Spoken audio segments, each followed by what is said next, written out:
14 ounces of our minute white rice.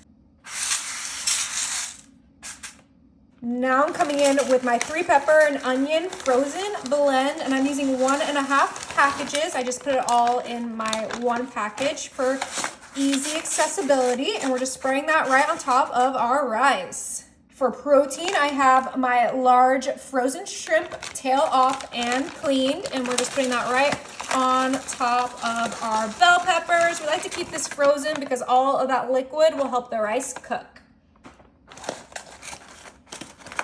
All right, spreading those out. Once they're all spread out, we'll wash our hands.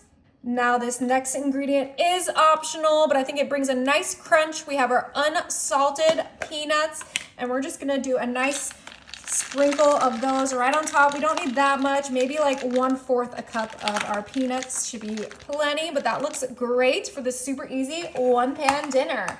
We're gonna go ahead and season this up. I have my onion powder, and like I always say, you can season this to your liking. I just think the onion powder complements those bell peppers and those frozen onions. I am so excited to get this cooking. I've been craving this all week, and now it's time. And of course, I can't do anything without garlic powder, so we're adding some garlic powder. You can do fresh garlic, but sometimes it's hard to distribute your garlic in these layered 1-pan dishes, so this is the way I'm doing it. And then I do like a little bit of heat with this, so I'm doing some red crushed bell pepper, and we're just gonna do a nice little sprinkle. If you don't like the heat, you can skip it, but I love spicy food. All right. I'm not gonna add salt, but I will add some pepper, and we're just gonna freshly grind that on top of our entire dish. This is gonna help with the savoriness. Beautiful. Okay, now for sauces, we have our Kung Pao sauce. Yep, we're making Kung Pao shrimp today, and we're gonna go ahead and drizzle that right on top of our shrimp. Oh, that sauce smells so good, and it's gonna go beautifully with all of those flavors we're doing. This is gonna be a delicious Asian inspired dish. Now you can sub the shrimp for chicken or for beef, but I wanted shrimp, so that's what I'm doing. And we're gonna hang on to this bottle and fill it up with a little bit of water.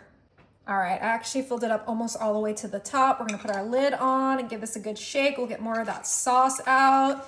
We'll get some liquid for that rice to make sure that it cooks perfectly. Now, if you don't wanna use water, you can use a broth, but since we're using shrimp, I thought water would be our best option. We have plenty of seasoning, plenty of flavor. Now we're just bringing that moisture.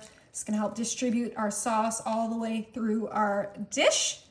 But that is ready. Okay, I have my oven set to 350, and this is gonna be in there for about 45 to 50 minutes. Oh my, this smells so good. It smells like P.F. Chang's in here. Now, before we dig in, I have my washed green onion. You can see the droplets on there, so don't come at me. And we are going to just chop that right on top using the best tool in the kitchen, our kitchen shears.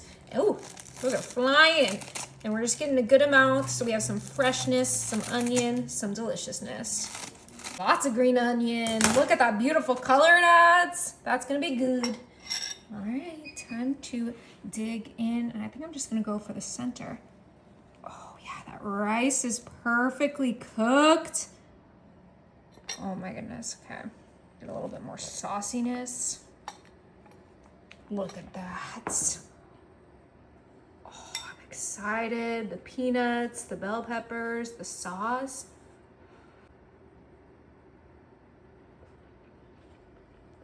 Oh my gosh.